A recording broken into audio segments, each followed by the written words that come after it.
すみません。ストリートスナップ撮ってるものなんですけど、今お時間って大丈夫ですか？もちろんです。ありがとうございます。ちなみに、ストリートスナップのスナップってどういう意味か知っていますか？どうも、雑学提供団体 ZTD の諸江津優です。英語のスナップは動いた時に出る音や素早く行うという意味があって、狩猟用語で鳥を早打ちすることをスナップショットと言っていたことから、街中で何気ない一瞬をパッと撮ることをスナップ写真と呼び、被写体やファッションだけでなく、街並みを切り取ることをストリートスナップと呼ぶんですって。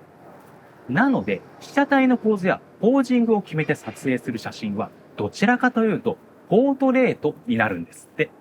まあ、諸説あるんですけどね。それでは、またお会いしましょう。あれ、